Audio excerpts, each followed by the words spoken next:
दोस्तों, welcome to S G edu centre daily current affair. S G edu centre daily current affair में आप सबका स्वागत है। फ्रेंड्स, आज है 6 अप्रैल और 6 अप्रैल के जो भी इंपॉर्टेंट करंट अफेयर है उसको हम लोग एमसीक्यू के थ्रू देखने का प्रयास करेंगे। फ्रेंड्स, 6 अप्रैल के जो भी इंपॉर्टेंट करंट अफेयर है उसके हेडलाइंस को देख लेते हैं। पहला है कि संयुक्त राष्ट्र खेलों का दूसरा संस्करण अप्रैल 2025 में न्यूयॉर्क में आयोजित किया जाएगा। सेकेंड है कि वित्तीय स्वास्थ्य सूचकांक 2025 में उड़ीसा को पहला स्थान मिला है। तीसरा है कि 4 अप्रैल 2025 को नाटो की 76वीं वर्षगांठ मनाई जा रही है। नेक्स्ट है कि हाल ही में सीपीसीएल के प्रबंधक निदेशक के रूप में एच शंकर ने कार्यभार संभाला है। नेक्स्ट क्वेश्चन है कि केंद्र सरकार द्वारा एंटी रैबीज और एंटी स्नोक्स वेनम स्टॉक की निगरानी के लिए जूविन पोर्टल को लॉन्च किया गया है। मुख्यमंत्री महिला उद्यमिता योजना असम में शुरू की गई है। नेक्स्ट है कि हाल ही में परम नामक परमाणु पनडुब्बी रूस ने लॉन्च किया है। अनकटार्ड फ्रंटियर टेक्नोलॉजी इंडेक्स 2024 में भारत को 36वां स्थान प्राप्त हुआ है। अंतर्राष्ट्रीय आपराधिक न्यायालय आईसीसी से बाहर जाने वाले पहला यूरोपीय देश हंगरी बन गया है। हरिद्वार जिले में औरंगजेबपुर नामक स्थान का नाम बदलकर शिवाजी। फ्रेंड्स, आज का कोटेशन है keep your minds dreams private until they turn into reality because the silence of hard work echo louder than a thousands of words when success arrives। यानी इस सपनों को तब तक राज रखो जब तक कि वो हकीकत न बन जाए, क्योंकि खामोशी में पनपी मेहनत सबसे ऊंची आवाज बनाती है। फ्रेंड्स, 5 अप्रैल के जो भी इंपॉर्टेंट करंट अफेयर थे उसको हम लोग शॉर्टली में रिवाइज कर लेते हैं कि हाल ही में आईएमएफ प्रबंधक निदेशक की उद्यमिता और विकास पर सलाहकार परिषद में शामिल किसे किया गया है? एन चंद्रशेखरन को। हाल ही में किस राज्य के मुख्यमंत्री ने महिलाओं के लिए मुफ्त बस सेवा शुरू की है? जम्मू कश्मीर ने। फरवरी 2025 तक किस भारतीय राज्य ने रेलवे स्टेशन पर सबसे अधिक सौर ऊर्जा संयंत्र लगाए हैं? राजस्थान। अप्रैल 2025 में भारतीय निर्यात संगठन महासंघ यानी एफआईईओ के नए अध्यक्ष के रूप में किसे नियुक्त किया गया है? सुभाष चंद्र रहलन को। फोर्ब्स द्वारा जारी 39वीं वार्षिक विश्व अरबपतियों की सूची में कौन शीर्ष स्थान पर रहा? Elon Musk. अंताइलंग पुई नाम से स्वच्छता अभियान किस राज्य में शुरू किया गया? मिजोरम में। हाल ही में चपटा मिर्च, जिसे टमाटर मिर्च भी कहा जाता है, कि भौगोलिक संकेत जीआई टैग प्राप्त हुआ है, यह किस राज्य से संबंधित है? तेलंगाना। हाल ही में स्टार्टअप महाकुंभ का दूसरा संस्करण कहाँ आयोजित किया गया? नई दिल्ली में। हाल ही में किस राज्य ने रेलवे स्टेशन पर सौर ऊर्जा लगाने में शीर्ष स्थान प्राप्त किया है? राजस्थान। हाल ही में जारी आरबीआई रिपोर्ट के अनुसार कितने प्रतिशत 2000 के नोट वापस आ चुके हैं? 98%।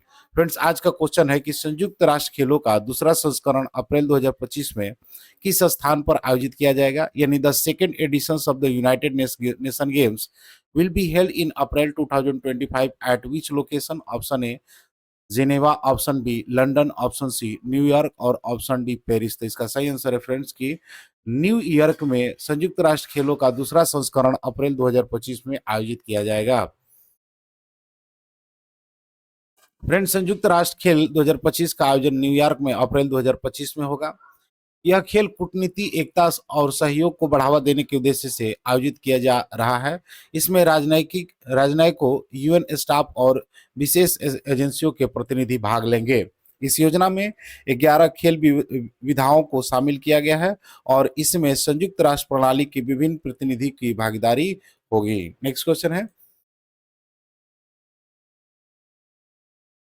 वित्तीय स्वास्थ्य सूचकांक 2025 में किस राज्य को पहला स्थान प्राप्त हुआ है? यानी which state has been ranked first in the physical health index 2025? Option A Karnataka, option B Haryana, option C Orissa और ऑप्शन डी उत्तर प्रदेश। तो इसका सही आंसर है फ्रेंड्स कि उड़ीसा को जो है पहला स्थान वित्तीय स्वास्थ्य सूचकांक 2025 में प्राप्त हुआ है। फ्रेंड्स, उड़ीसा ने 67.8 के कुल FHI स्कोर के साथ पहला स्थान प्राप्त किया है। यह राज्य ऋण सूचकांक 99.0, ऋण स्थिरता 64.0 और राजस्व जुटाने में उत्कृष्ट प्रदर्शन के लिए जाना गया है। उड़ीसा की वित्तीय मजबूती के कारण कम राजकोषीय घाटा, मजबूत ऋण प्रोफाइल और जीएसडीपी के अनुपात में उच्च पूंजीगत व्यय है। राज्य ने खनन प्रीमियम से गैर कर राजस्व को प्रभावी ढंग से जुटाया, जो उसकी वित्तीय स्थिरता में महत्वपूर्ण योगदान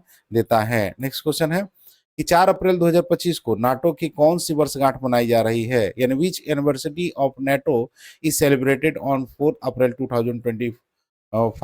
option A 76, option B 77, option C 78 और ऑप्शन डी 79। तो इसका सही आंसर है फ्रेंड्स 78 अप्रैल, सॉरी 76। नाटो ने 4 अप्रैल 2025 को अपनी 76वीं वर्षगांठ मनाई है। उत्तर अटलांटिक संधि पर हस्ताक्षर 4 अप्रैल 1949 को वाशिंगटन डीसी में किए गए थे। इसमें प्रारंभ में 12 सदस्य शामिल थे, वर्तमान में 32 सदस्य शामिल है, जो वैश्विक सुरक्षा और रक्षा में महत्वपूर्ण भूमिका निभा रहे हैं।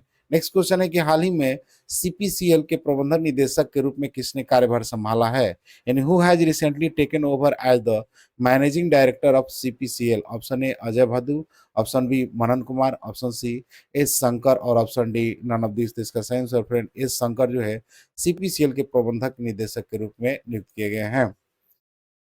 फ्रेंड एस शंकर को आधिकारिक तौर पर 2 अप्रैल 2025 को सीपीसीएल के प्रबंधक निदेशक नियुक्त किया गया है।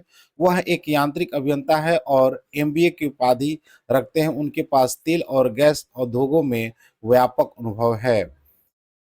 इस पिछली भूमिकाएं की बात कर लें तो इस नियुक्ति से पहले वह 16 जुलाई 2024 तक अतिरिक्त प्रभार के रूप में एमडी के रूप में कार्य किए थे और अक्टूबर 2020 से तकनीकी निदेशक थे। नेक्स्ट क्वेश्चन है कि हाल ही में केंद्र सरकार द्वारा एंटी रेबीज और एंटी स्नोक वेनम स्टॉक की निगरानी के लिए कौन सा पोर्टल लॉन्च किया गया है, यानी which portal has been recently launched by the central government to monitor anti rabies anti snake venom stock. Option A बोबोविन, ऑप्शन बी गोविन, ऑप्शन सी आनिविन और ऑप्शन डी जूविन। तो इसका सही आंसर फ्रेंड जूविन जो है केंद्र सरकार द्वारा एंटी रेबीज और एंटी स्नोक वेनम स्टॉक की निगरानी के लिए पोर्टल को लॉन्च किया गया है। फ्रेंड्स केंद्र सरकार ने हाल ही में जूविन नामक एक डिजिटल पोर्टल लॉन्च किया है, जो एंटी रेबीज वैक्सीन और एंटी स्नैक वेनम की उपलब्धता की वास्तविक समय में निगरानी करने के लिए डिजाइन किया गया है। यह पोर्टल राष्ट्रीय रोग नियंत्रण केंद्र यानी एनसीडीसी द्वारा संयुक्त राष्ट्र विकास कार्यक्रम यूएनडीपी के तकनीक के सहयोग से विकसित किया गया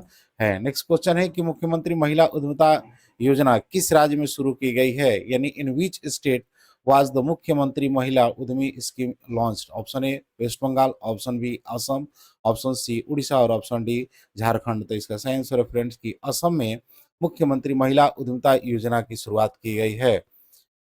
फ्रेंड्स इस योजना को असम के मुख्यमंत्री हिमंत बिश्व शर्मा द्वारा शुरू किया गया है। यह पहल 1 अप्रैल 2025 को विश्वनाथ जिले में आधिकारिक तौर पर लॉन्च किया गया है। इसका मुख्य उद्देश्य है महिलाओं को वित्तीय सहायता प्रदान करके स्वरोजगार को बढ़ावा देना। नेक्स्ट क्वेश्चन है कि हाल ही में पम नामक परमाणु पनडुब्बी किस देश ने लॉन्च किया, यानी which country has launch the nuclear submarine Perm recently. Option A China, option B Russia sorry, option B Russia, option C Japan और ऑप्शन डी इंडिया। तो इसका सही आंसर फ्रेंड्स कि रसिया ने पम नामक परमाणु पनडुब्बी को लॉन्च किया है। फ्रेंड परमाणु पनडुब्बी पम को रूस ने लॉन्च किया है। इस लॉन्च 27 मार्च 2025 को सेवेरोडोइस्क में सेवामास शिपयार्ड में हुआ है।